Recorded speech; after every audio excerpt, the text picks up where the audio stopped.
बहुत सारे ऐसे लोग थे जो नहीं चाहते थे कि हम शिवहर छोड़ करके जाएं, क्योंकि शिवहर में हमने मेडिकल कॉलेज दिलाने का काम किया था, डिग्री कॉलेज दिलाने का काम किया था, 160 से ऊपर सड़कें दी हमने उधर, बस स्टैंड बनवाया। हमारे पॉलिटिक्स करने का ये स्टाइल नहीं है कि हम किसी को जो है कटघरे में खड़ा करें, है ना। हमारे पॉलिटिक्स करने का स्टाइल सिंपल है कि अपनी बात हम ज़्यादा करते हैं।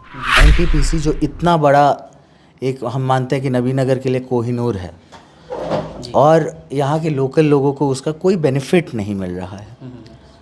फॉर्चुनेटली हम एमएलए अगर बनते हैं तो मेरी माँ पहले से एमपी हैं, तो जो लोग कहते थे कि एमएलए हैं इसीलिए बात नहीं सुनी जा रही है, हमारे घर का मामला है। अगर हम कहेंगे अपनी माँ को कि आप जाकर के एनटीपीसी की बात रखिए ऊपर वाले सदन में, तो उसको सुना भी जाएगा और उस पर कार्य भी होगा। कुछ बातें आ रही है कि पूर्व जो यहाँ के विधायक और सांसद हैं डब्लू सिंह, जिनका टिकट कट गया है यहाँ से, क्या उन लोगों से आपकी बात हुई है? क्या उन लोग आपका साथ दे रहे हैं कि नहीं? पहले आप आरजेडी के विधायक थे, इस्तीफा आपने दिया, जब आपने जेडीयू में गया तो आरजेडी का बयान आता है कि जो एनडीए वाले हैं वो बाहुबली के ही बल पर सरकार बनाते हैं। इस पर आप क्या कहेंगे? जब एमपी इलेक्शन हुआ था तो मुझे 74,000 वोट मिले थे 4 साल पहले, मतलब 5 साल पहले शिवहर से। और जब मेरी माँ लड़ी हैं और मैंने कैंपेन किया है वहाँ पर, तो हमें 84,000 वोट मिला है। जी नमस्कार, आप देखना शुरू कर दिए हैं टाइम्स और बिहार, और मेरा नाम विकेश कुमार। देखिए अभी हमारी मौजूदगी है नवीनगर विधानसभा में, और हमारे साथ मौजूद हैं वो शख्स जो जेडीयू के उम्मीदवार हैं, आज नॉमिनेशन फॉर्म भी भर चुके हैं। आप वीडियो के माध्यम से देख रहे होंगे, मेरे साथ उपस्थित हैं चेतन आनंद जी, जो कि जेडीयू के उम्मीदवार हैं, और नवीनगर विधानसभा में इनका आगमन भी हो गया है। तो चलिए इनसे बात करने की कोशिश करते हैं, कुछ जानने की कोशिश करते हैं। सबसे पहले तो टाइम्स ऑफ बिहार में स्वागत है सर। धन्यवाद। कैसा लगा नवीनगर की धरती पर आकर? देखिए यहाँ पर मेरा बचपन बीता है और ये मेरे लिए घर वापसी है, और जो प्यार हमको लोगों का मिल रहा है, हम तो उधर भी नॉमिनेशन देने गए थे तो हमने बताया कि उधर जो गार्जियन लोग थे, जो माता पिता के टाइम मतलब बहुत ज़्यादा अभी भी एक्टिव हैं, ऐसा नहीं है कि नहीं है, लेकिन उस समय के जो लोग थे उनके गोद में मैं खेला हूँ, है ना। उनका प्यार स्नेह मुझे मिला है, और वही प्यार स्नेह मुझे यहाँ पर लेके आया है। अच्छा, लोगों का सवाल है कि चेतन आनंद जी शिवहर छोड़ कर आखिर नवीनगर ही क्यों चुने? देखिए बात सिंपल है ना, इसमें कोई इफ एंड बट वाली बात नहीं है। मेरे पिताजी ने अपना एक वचन दिया था कि जब लवली आनंद जी शिवहर से जीत जाएंगी और एमपी बन जाएंगी तो मेरा बेटा वहाँ पर एमएलए नहीं लड़ेगा। और ये आज से 1 साल पुरानी बात है, और कहीं ना कहीं उसी वचन को लेकर के हमने ये फैसला लिया कि जब एक जगह माँ पहले से एमपी हैं तो ये शोभा नहीं देता कि वहीं पर उसी सीट पे बेटा विधायक रहे। और लोगों को के मन में बहुत सारी बातें भी उठती होंगी, लेकिन मॉरली भी अगर देखा जाए तो ये कहीं से शोभा नहीं देता था। उसके बाद अन्यथा मतलब उसके अलावा जो चीज़ है जो हुई वो ये थी कि पार्टी के द्वारा हम लोगों को ये कहा गया कि मगध में आपकी ज़रूरत है, मगध एरिया में जो है अगर आप उधर से लड़िएगा तो पार्टी को मजबूती मिलेगी।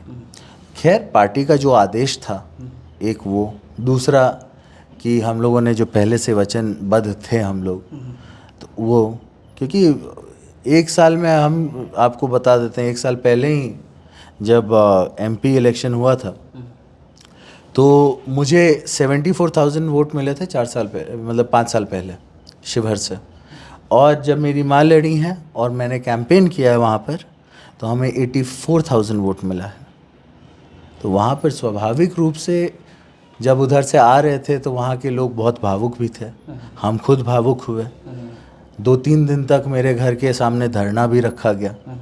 बहुत सारे ऐसे लोग थे जो नहीं चाहते थे कि हम शिवहर छोड़ कर के जाएं, क्योंकि शिवहर में हमने मेडिकल कॉलेज दिलाने का काम किया था, डिग्री कॉलेज दिलाने का काम किया था, 160 से ऊपर सड़कें दी हमने उधर, बस स्टैंड बनवाया, और अनेक काम जो मतलब बहुत दिनों से पेंडिंग था वो सारा काम हमने उधर किया। डेकुली धाम उधर एक प्रसिद्ध मंदिर है, उसको भी हमने बनवाने का काम किया। तो अनेकों काम उधर करने के बाद इंजीनियरिंग कॉलेज वहाँ पर खुलवाने का काम किया, अनेकों काम करके फिर उसके बाद लोगों के मन में ये भाव नहीं आए कि माँ बेटा दोनों जो हैं एक ही सीट पे हैं। तो इसीलिए इसी कारण को देखते हुए हमने वहाँ पर ये कठिन फैसला लिया।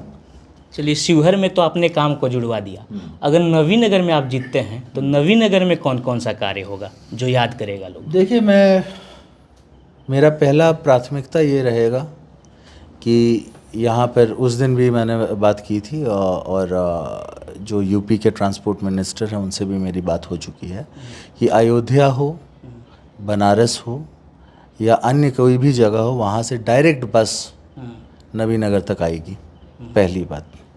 दूसरी बात, एनटीपीसी जो इतना बड़ा एक हम मानते हैं कि नवीनगर के लिए कोहिनूर है और यहाँ के लोकल लोगों को उसका कोई बेनिफिट नहीं मिल रहा है। फॉर्चुनेटली हम एमएलए अगर बनते हैं तो मेरी माँ पहले से एमपी हैं। तो जो लोग कहते थे कि एमएलए हैं इसीलिए बात नहीं सुनी जा रही है, हमारे घर का मामला है। अगर हम कहेंगे अपनी माँ को कि आप जाकर के एनटीपीसी की बात रखिए ऊपर वाले सदन में, तो उसको सुना भी जाएगा और उस पर कार्य भी होगा, है ना। उसके अलावा कई एक ऐसे रोड थे, जब उस टाइम विधायक फंड कम हुआ करता था तो उस समय श्रीमती लवली आनंद जी ने कई एक ऐसे रोड बनवाए हैं, आज भी वो बने हुए हैं, लेकिन उसके ऊपर पक्कीकरण बाद के दिनों में जब होना चाहिए था तो वो नहीं हुआ है। ऐसे 7-8 ऐसे मेजर रोड हैं जो 30 गांव 20 गांव को जोड़ते हैं। वैसे रोडों को भी जो है वापस पुनः मतलब उसको जीवित करके उसको बनवा देना है। अलावा इसके हम ये चाहेंगे कि नबीनगर में ही मेडिकल कॉलेज आए। अच्छा। और विधायक फंड जिस तरीके से हम शिवहर में काम करते हैं, लोगों को की परेशानी पूछ करके कहाँ पर क्या चीज़ की ज़रूरत है, हम पंचायत में खुद जाएंगे, पंचायत में जो भी चीज़ सबसे ज़्यादा ज़रूरत होगी वहाँ पर लोगों के सामने अपना विधायक फंड देने का काम करेंगे। अच्छा, जीतने के बाद जब जाइएगा तो फिर क्या नवीनगर वापस आइएगा कि नहीं, लोगों का ये भी सवाल है। हम जब बचपन में यहाँ पर क्रिकेट खेलते थे, जब श्रीमती लवली आनंद जी यहाँ पर एमएलए थी, तो आपको कैसे लगता है हम यहाँ पर क्रिकेट खेलते था? यहाँ रहते थे तभी तो खेलते थे। अच्छा। है ना। आप निश्चिंत रहिए, है ना, आप जिताने का काम कीजिएगा, हम यहाँ पर अपना बंगला बनाने का काम करेंगे। अच्छा, चलिए, कुछ बातें आ रही है कि पूर्व जो यहाँ के विधायक और सांसद हैं डब्लू सिंह, जिनका टिकट कट गया है यहाँ से, क्या उन लोगों से आपकी बात हुई है? क्या उन लोग आपका साथ दे रहे हैं कि नहीं? नहीं, देखिए, हम कुछ ऐसी बात हम तक फ़िलहाल रूमर्स में, आपके पास भी रूमर्स में आई है, मेरे पास भी रूमर्स में आई है, और इस पे भी कोई भी टिप्पणी अभी हम करना उचित नहीं समझते हैं, स्वाभाविक रूप से। और हमारे पॉलिटिक्स करने का ये स्टाइल नहीं है कि हम किसी को जो है कटघरे में खड़ा करें, है ना। हमारे पॉलिटिक्स करने का स्टाइल सिंपल है कि अपनी बात हम ज़्यादा करते हैं, है ना। हम क्या कर सकते हैं उसके बारे में आप हमसे पूछ सकते हैं, बाकी लोगों ने क्या किया नहीं किया, क्यों नहीं किया, ये जनता का विषय है, ये चेतन आनंद का विषय नहीं है। पहले आप आरजेडी के विधायक थे, इस्तीफा आपने दिया, जब आपने जेडीयू में गया तो आरजेडी का बयान आता है कि जो एनडीए वाले हैं वो बाहुबली के ही बल पर सरकार बनाते हैं। इस पर आप क्या कहना चाहेंगे? जब हम आरजेडी में थे तो मेरे पिताजी बाहुबली उस समय भी उन्हें बोला जाता था। उस टाइम तो ठीक थे। वही मतलब जब अंगूर खा नहीं पाते हैं आप तो अचानक अंगूर खट्टे हो जाते हैं, है ना। आप आनंद मोहन जी को अपने साथ रख नहीं पाए, आप चेतन आनंद को अपने साथ रख नहीं पाए, तो हम आज उनके लिए खट्टे हो गए हैं।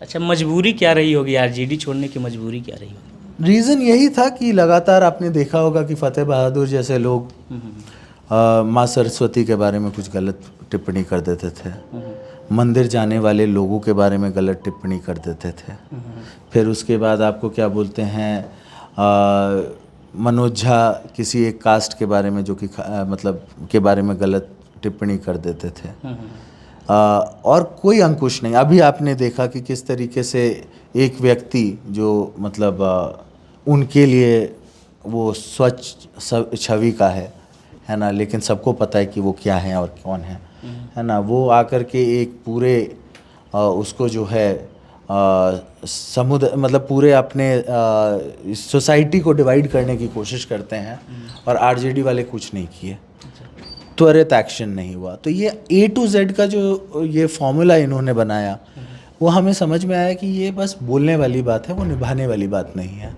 और इस बात को हमने जब रियलाइज़ किया तो हमने पार्टी में ये बात रखी, लेकिन पार्टी ने इस बात को सुनी नहीं। तो जब फ्लोर टेस्ट था तो हमें लगा कि हम यहाँ पर कंफर्टेबल नहीं है। चलिए, जाते जाते हमारे न्यूज़ चैनल के माध्यम से अपने नवीनगर विधानसभा के जनता को क्या संदेश देना चाहेंगे? बिल्कुल, हम कोई ऐसा वादा नहीं करेंगे जो झूठा हो। हम सच्चे वादे करेंगे और सच्चे वादों को निभाएंगे। चलिए, टाइम्स ऑफ बिहार में जुड़ने के लिए आपका बहुत बहुत धन्यवाद। Thank you. तो चलिए, जैसा कि देखा आपने, अभी हमारे साथ मौजूद थे चेतन आनंद जी। उन्होंने सारी बातों को हमारे न्यूज़ चैनल के माध्यम से रखा। नवीनगर जनता के बारे में इन्होंने अपने माध्यम से रखा। अब क्या सोचते हैं आप इनके बारे में? आपका क्या राय है? वीडियो में जाएं और कमेंट बॉक्स में अपनी राय ज़रूर दें। अगर इसी तरह का वीडियो देखना चाहते हैं तो बने रहें हमारे साथ। मिलते हैं किसी अगले वीडियो में, तब तक के लिए धन्यवाद।